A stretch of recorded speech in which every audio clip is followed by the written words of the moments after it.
भूतोन भविष्य एवढा भयानक पूर आलेला आहे, अख्खा गावच्या गाव हल्लेला आहे।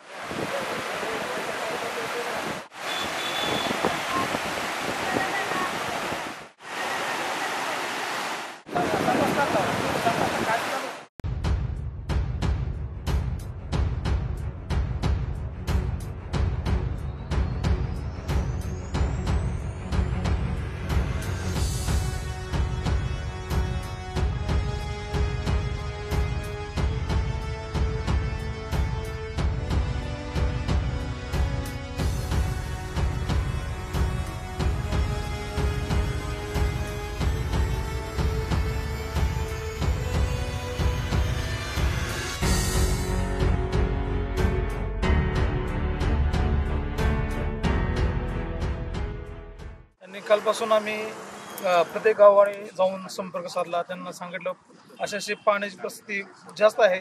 काल मी शिरापूर, पिरटाकळी, सिंगोली, तरडगाव आणि घोडके वस्तीत जाऊन साहेबांनी स्वतः लोकांपर्यंत पोहोचले आणि सांगितले पुराची परिस्थिती अतिशय म्हणजे जास्त आहे आणि लोक सुरक्षित जागे त्यांना पोहोचण्यासाठी आव्हान केलेलं आहे। आणि सिंगोली आणि तिरे त्यामध्ये जो जुना पूल आहे त्याच्यावर पाणी जवळजवळ 2-3 फुटाने पाणी आता सध्या चालू असल्यामुळे आम्ही शिंगोलीकडे जे तिरेकडे जाणारा सर्व्हिस रोड आहे आम्ही पूर्ण बंद केलेला आहे।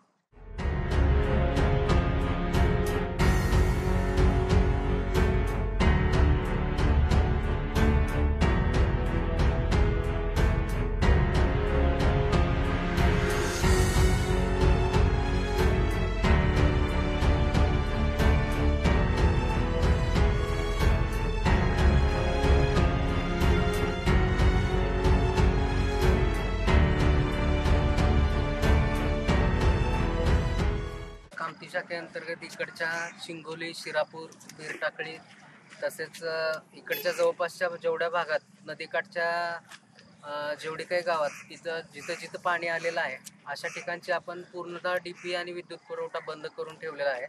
त्यात गावठांच्या 2 डीपी तसेच शेतीच्या जवळपास 74 डीपी आपण बंद केले। जिथं लोकांना अडचण आहे किंवा लोकही तिथले ग्रामस्थ सहकार्य करत आहेत, जिथं काही कनेक्शन बंद करावे लागत आहेत, जिथं घरांमध्ये पाणी आलेले आहेत असेही कनेक्शन आपण सोडवून ठेवलेले आहेत। तसेच लोकांना आवाहन केलेलं आहे की कोणालाही काही अडचण असल्यास किंवा महावितरण संदर्भात काही सूचना असल्यास त्वरित आपण लाईनमन तेथील तैनात केलेले आहेत, त्यांना कळवण्यात यावं। तसेच आपल्या भागातील सर्व नागरिक ज्या प्रमाणे सूचना देत आहेत त्याप्रमाणे आपण तेथील भागाचा विद्युत पुरवठा बंद करून ठेवू। सध्या इथली परिस्थिती गंभीर आहे।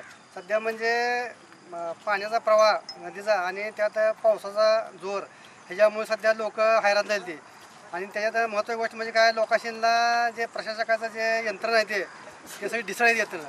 म्हणजे शेवटी काय आता लोकप्रतिनिधी आमदार असो, खासदार असो, जनप्रतिनिधी असो, शेवटी गावच्या लोकांना बघावं लागले। फक्त येणे बघणे जाणे याच्या पलीकडे त्यांचं दुसरं कुठलं काम नाही। तर कसं लोकांच्या खाण्याची व्यवस्था, राहण्याची व्यवस्था, गुरंढोरं ह्याचं कुठलंही म्हणजे नियंत्रण नाही किंवा कोणाला कुठली मदत नाही। फक्त काम आता येणे, काय चाललं बघणे, करतो, देतो, घेतो। तरी ज्यावेळेस हे इलेक्शन येतं त्यावेळेस लोक 10-20 लाख रुपये दाखल करते। पण सध्या आता लोकांना त्यांच्या मदतीची खरी अत्यंत गरज आहे।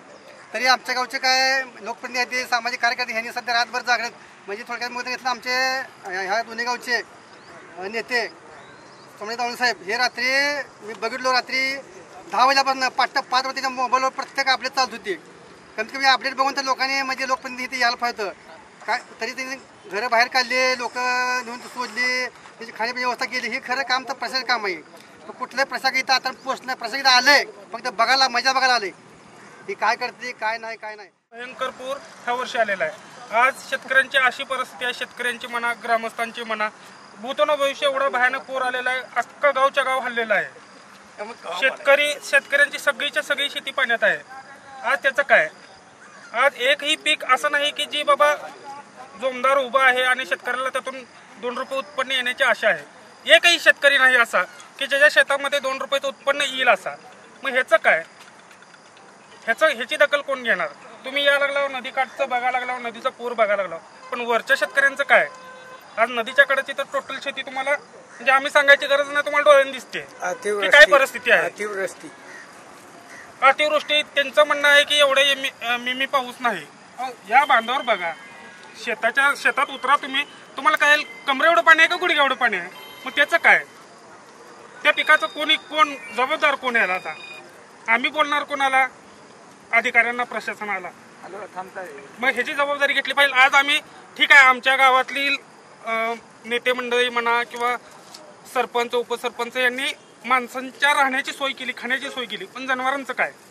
आज गावात आमच्या दोन्ही गावात मिळून कमीत कमी 500 ते 1000 जनावर आहेत. त्यांचं खाण्यापिण्याचं काय? त्यांना कुठं नेऊन बांधायचं आम्ही? आज आम्ही माणसं गावातून बाहेर काढायची का जनावरं काढायची? बरं, आम्ही माणसं काढू, जनावरही काढू, माणसांना एक वेळेस खायला देऊ, जनावरांचं काय? त्यांचं कोणी बघायचं? आणि तुम्ही कुठल्याही शिवारात जाऊन बघा, एकाही शेतकऱ्याच्या शिवारामध्ये जनावरांना खाऊ घालण्यासारखं चाराच नाही आहे. त्याला करायचं काय?